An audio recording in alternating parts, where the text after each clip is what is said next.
Good morning, plus 2 class. Today topic is cell in series. So बेटा ਆਪਾਂ resistance in series ਕੀਤਾ, resistance in parallel ਕੀਤਾ। ਹੁਣ ਆਪਾਂ ਸੈੱਲ ਦੀ ਵੀ ਗੱਲ ਕਰਾਂਗੇ। ਜੇ ਸੈੱਲ ਨੂੰ ਸੀਰੀਜ਼ ਦੇ ਵਿੱਚ ਲਾਇਆ ਜਾਵੇ ਤਾਂ ਕਿੱਦਾਂ ਦਾ ਬਿਹੇਵੀਅਰ ਸ਼ੋ ਕਰਦਾ, ਆਪਣੇ ਕੋਲ ਕਿੱਦਾਂ ਦਾ ਨੇਚਰ ਸ਼ੋ ਕਰਦਾ। ਸੋ ਪਹਿਲਾ ਕੇਸ ਹੈ ਪੁੱਤਰ ਜੀ, when cells are of a same EMF and internal resistance।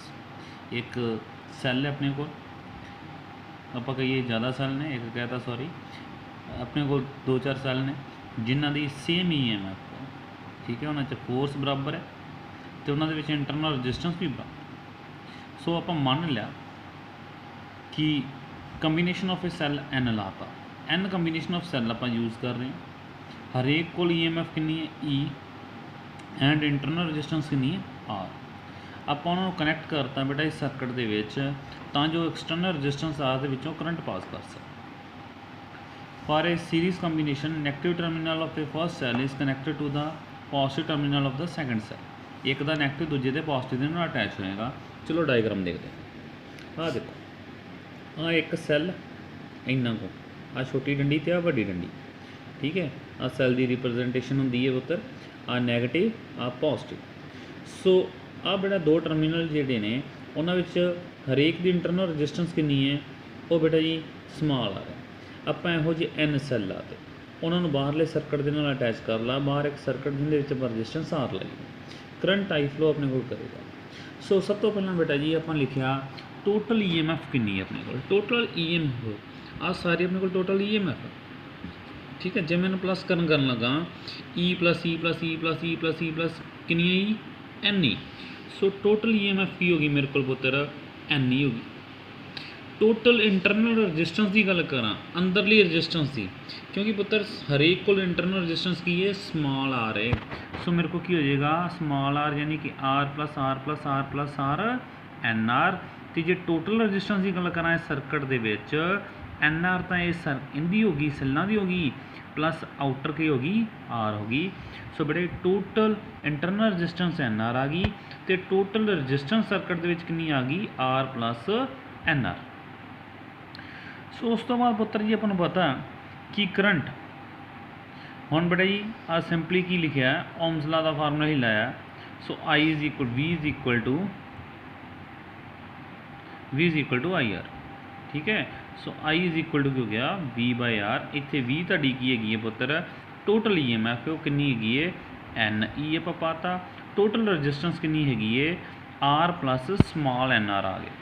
ਸੋ ਇਹ ਕੇਸ ਇੱਥੇ ਹੀ ਖਤਮ ਹੋ ਗਿਆ ਪੁੱਤਰ। ਜਿਹੜਾ ਪਹਿਲਾ ਕੇਸ ਆਪਣੇ ਕੋਲ ਆਇਆ ਕਿ ਜੇ ਆਪਣੇ ਕੋਲ ਕੀ ਹੁੰਦਾ ਹੈ ਕਿ ਆਪਾਂ ਸੇਮ EMF ਦੇ ਸੈੱਲ ਯੂਜ਼ ਕਰਦੇ ਹਾਂ ਅਤੇ ਸੇਮ ਇੰਟਰਨਲ ਰਜਿਸਟੈਂਸ ਹੁੰਦੀ ਹੈ। ਕੁਝ ਸਪੈਸ਼ਲ ਕੇਸ ਦੇ ਵਿੱਚ ਜਸਟ ਇੰਨਾ ਲਿਖ ਰਿਹਾ ਕਿ ਜੇ ਬਾਹਰਲਾ R ਛੋਟਾ ਹੋ ਜੇ ਕਿਹਦੇ ਤੋਂ, ਇੰਟਰਨਲ ਰਜਿਸਟੈਂਸ ਤੋਂ, ਫਿਰ ਬੇਟਾ ਜੀ ਜਸਟ ਇਹਨੂੰ ਆਪਾਂ ਛੱਡ ਦਿਆਂਗੇ, ਆਪਣੇ ਕੋਲ ਆ ਜਾਏਗਾ NE/NE, NR, NE/NR, NR cancel. ਸੋ E/R ਆ ਜਾਏਗਾ।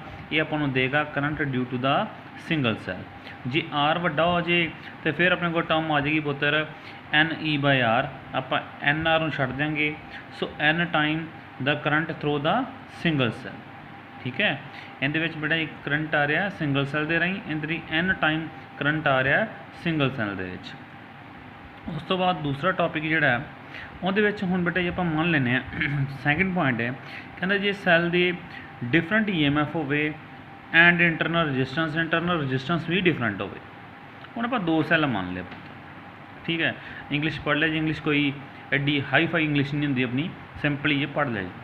ਸੋ ਕੀ ਹੈ, ਆਪਾਂ ਦੋ ਸੈੱਲ ਮੰਨ ਲਏ, ਇੱਕ ਦੀ EMF E1 ਹੈ, ਇੱਕ ਦੀ EMF E2 ਹੈ। ਇਹਦੀ ਇੰਟਰਨਲ ਰਜਿਸਟੈਂਸ R1, ਇਹਦੀ ਇੰਟਰਨਲ ਰਜਿਸਟੈਂਸ R2 ਹੈ। ਹੁਣ ਰਾਜੇ ਜਦੋਂ ਇਹੋ ਜਿਹੇ ਦੋ ਸੈੱਲ ਆਪਣੇ ਕੋਲ ਆ ਗਏ, ਇਹਨਾਂ ਦੋ ਸੈੱਲ ਵਾਸਤੇ ਆਪਣੇ ਕੋਲ ਕੀ ਹੋਏਗਾ, ਜਿਹੜਾ ਟਰਮੀਨਲ ਪੋਟੈਂਸ਼ੀਅਲ ਡਿਫਰੈਂਸ ਉਹ ਵੀ ਅਲੱਗ ਹੋਏਗਾ। ਸੋ ਆਪਾਂ ਇੱਥੇ ਕੀ ਗੱਲ ਕਰਦੇ ਹਾਂ, ਆਪਾਂ ਗੱਲ ਕਰਦੇ ਹਾਂ ਟਰਮੀਨਲ ਪੋਟੈਂਸ਼ੀਅਲ ਡਿਫਰੈਂਸ ਅਕਰੋਸ ਏ ਫਸਟ ਸੈੱਲ, ਪਹਿਲੇ ਸੈੱਲ ਦੀ। ਉਹ ਕਿੰਨਾ ਹੋਏਗਾ ਪੁੱਤਰ, ਟਰਮੀਨਲ ਪੋਟੈਂਸ਼ੀਅਲ ਡਿਫਰੈਂਸ ਅਕਰੋਸ ਏ ਫਸਟ ਸੈੱਲ ਉਹ ਹੋਏਗਾ V1, ਠੀਕ ਹੈ। ਆਪਾਂ ਮੰਨ ਲੈਂਦੇ ਦਾ ਟਰਮੀਨਲ ਪੋਟੈਂਸ਼ੀਅਲ ਡਿਫਰੈਂਸ ਕਿੰਨਾ, V1 ਹੈ। ਉਹ ਤੋਂ ਟਰਮੀਨਲ ਪੋਟੈਂਸ਼ੀਅਲ ਡਿਫਰੈਂਸ ਕੀ ਹੋਏਗਾ, EMF ਦੇ ਵਿੱਚੋਂ ਕਿੰਨਾ ਕਰੰਟ ਡਰੋਪ ਹੁੰਦਾ। ਟਰਮੀਨਲ ਪੋਟੈਂਸ਼ੀਅਲ ਡਿਫਰੈਂਸ ਦੀ ਡੈਫੀਨੇਸ਼ਨ ਨਾ ਭੁੱਲ ਜਾਏ ਜੀ। ਟਰਮੀਨਲ ਪੋਟੈਂਸ਼ੀਅਲ ਡਿਫਰੈਂਸ ਕੀ ਸੀਗਾ, the potential difference between the two poles of a cell in a closed circuit when current is drawn from ਜਦੋਂ ਉਹਦੇ ਵਿੱਚੋਂ ਆਪਾਂ ਕਰੰਟ ਬਾਹਰ ਕੱਢਦੇ ਹਾਂ। ਸੋ ਇਹਦਾ ਮਤਲਬ ਜਦੋਂ ਇਹਨੂੰ ਬਾਹਰੋਂ ਸਰਕਟ ਦੇ ਵਿੱਚੋਂ ਕਰੰਟ ਬਾਹਰ ਕੱਢਾਂਗੇ ਤੇ ਇੱਥੇ ਕਿੰਨਾ ਟਰਮੀਨਲ ਪੋਟੈਂਸ਼ੀਅਲ ਇਸ ਦੇ ਪੋਲ ਦੇ ਉੱਤੇ ਕਿੰਨਾ ਪੋਟੈਂਸ਼ੀਅਲ ਰਹਿ ਜਾਂਦਾ ਉਹਨੂੰ ਟਰਮੀਨਲ ਪੋਟੈਂਸ਼ੀਅਲ ਡਿਫਰੈਂਸ ਕਹਿੰਦੇ ਆ। ਸੋ ਬੇਟਾ ਜੀ ਆਪਣੇ ਕੋਲ ਆ ਜਾਏਗਾ V1 is equal to E1 ਇਹਦੇ ਕੋਈ EMF ਸੀਗੀ, I ਕਰੰਟ ਇਹਦੇ 'ਚੋਂ ਜਾ ਰਿਹਾ ਹੈ, R1 ਇਹਦਾ ਇੰਟਰਨਲ ਰਜਿਸਟੈਂਸ ਲੱਗ ਰਿਹਾ। ਇਸੇ ਤਰ੍ਹਾਂ ਆਪਾਂ ਦੂਸਰੇ ਦਾ ਵੀ ਪਤਾ ਕਰ ਲਾਂਗੇ V2 is equal to E2 minus I into R2। ਜੇ V ਪੋਟੈਂਸ਼ੀਅਲ ਡਿਫਰੈਂਸ ਹੋਵੇ A ਤੇ B ਦੇ ਵਿਚਕਾਰ, A ਤੇ B ਦੋ ਪੁਆਇੰਟ ਹੈ ਉਹਨਾਂ ਵਿੱਚ ਪੋਟੈਂਸ਼ੀਅਲ ਡਿਫਰੈਂਸ ਆਪਣੇ ਕੋਲ 20 ਆ ਰਿਹਾ, ਇਹਦਾ ਮਤਲਬ V1 ਪਲੱਸ V2 ਹੋ ਗਿਆ। ਇਹਨਾਂ ਦੋਨੋਂ ਪਲੱਸ ਕਰ ਦਿਓ ਰਾਜੇ, ਆਪਣੇ ਕੋਲ ਟਰਮ ਨਿਕਲ ਕੇ ਆਏਗੀ V is equal to E1 plus E2 is equal to I into R1 plus R2। Clear. So बेटा आ टर्म अपन लिख ली। If E is the effective EMF and R is the effective resistance.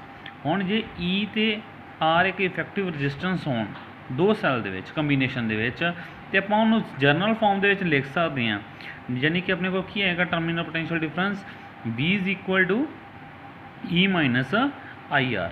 इन्हां दोनों कंपेयर करो, जो इन्हां दोनों कंपेयर करते हैं आ स्टैंडर्ड फार्मूला अपने को बनया, इन्हूं इन्हां कंपेयर करते हैं तो अपने को E is equal to E1 plus E2 and R is equal to R1 plus R2 आ गया पुत्र। सो इत्थों अपने को जे आपां करंट कढ़ना होवे ते करंट दा फार्मूला जिहड़ा सिंपल तुहानूं दस्सिया सीगा that is I is equal to V by R। ठीक है, total EMF by total resistance. So बेटा ये आप उहदे विच लिखिए I is equal to E by R plus R होएगा, इत्थे वैल्यू पुट करिए E की जगह पर वैल्यू पुट करो E1 प्लस E2 हो जाएगा, इत्थे प्लस होना राजे तुहाडियां बुक्स ते माइनस होएगा। सो उस तो बाद की होएगा नीचे की आ जाएगा R plus S small r की जगह पर वैल्यू आ जाएगी R1 प्लस R2 अपने को करंट की वैल्यू होगी। हुण जरनल इत्थे सिंगल फुल होर कर लैंदा, इत्थे हैगा सीगा तुहाडे कोल पुत्तर इहदा पॉजिटिव इहदा नैगेटिव फिर इहदा पॉजिटिव। हुण की कह रहा है जे दोनों नैगेटिव एक साइड ते जुड़े होण फिर बड़े करंट की डायरैक्शन चेंज हो जाएगी। इत्थे जे पॉजिटिव आ रहा सीगा ते इस फार्मूले दे विच इत्थे की आ जाएगा नैगेटिव आ जाएगा। सो अगला हैगा भाई सैल इन पैरेलल, बिल्कुल सेम है, कोई एडा रोला नहीं, आप उदां ही करांगे।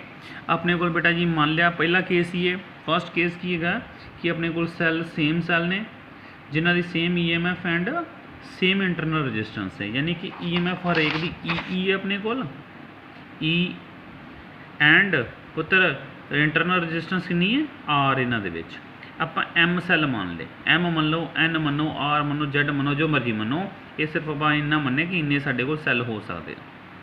सो सब तो पहला मैं गल करा फिर अपने को की है EMF कितनी। हुण टोटल EMF की गल करिए, ये पैरेलल लगे पुत्र।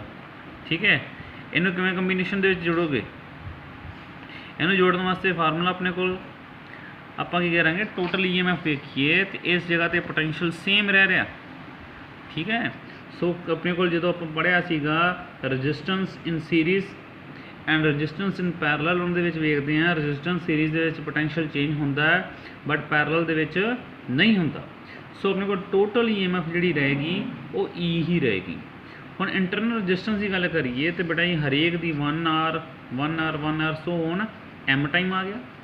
ठीक है, इत्थे बेटा जी 1 बाय R डैश यानी कि आप टोटल रजिस्टेंस की गल कर रहे हैं, ये की आ जाएगी आ गया पुत्र M बाय R। जो इन्हू रिवर्स करोगे इधरला भी रिवर्स हो जाएगा, so R dash is equal to R by M। Simple जी गल है, M बाय R आएगा। ठीक है, 1 बाय R बराबर होएगा 1 बाय R डैश के बराबर होएगा, इन्हू रिवर्स करोगे तो यह भी रिवर्स हो जाएगा। सो बेटा current they which value put कर दो, करंट का formula total EMF by total resistance, EMF अपने को resistance R plus R dash इनकी जगह पर वैल्यू पुट कर दो R बाय M आ जाएगा। फिर दो केस वही आ गए पुत्र अपने को when R is greater than, जो R वड्डा होएगा R कंसीडर कर लाँगे, so E by R current due to the single cell आ गया। उस तो बाद पुत्र जे अपने को छोटा हो गया तो आप इनू मान लाँगे तो ये आ जाएगा M time current due to the single cell आ गया। सो नेक्स्ट टॉपिक अपने को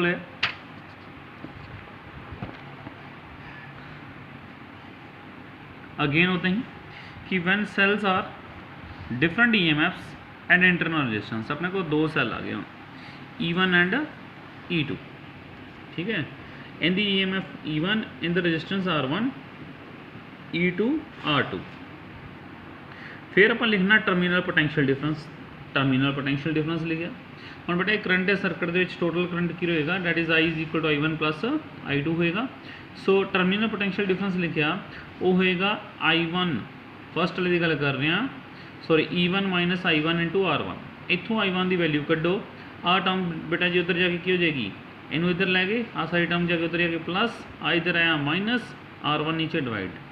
सिमिलरली I2 लिखो वो आएगा E2 minus V bye R2। ਹੁਣ I ਦੀ ਵੈਲਿਊ ਸਬਸਟੀਟਿਊਟ ਕਰ ਦਿਓ ਫਾਰਮੂਲੇ ਦੇ ਵਿੱਚ, ਆ ਸਾਹਮਣੇ ਉੱਪਰਲੇ 'ਚ I is equal to I1 plus I2 ਦੇ ਵਿੱਚ ਇੱਥੇ I ਦੀ ਵੈਲਿਊ ਲਿਖਤੀਆਂ। So I1 minus V by R1 plus E2 minus V by R2 ਆ ਗਿਆ।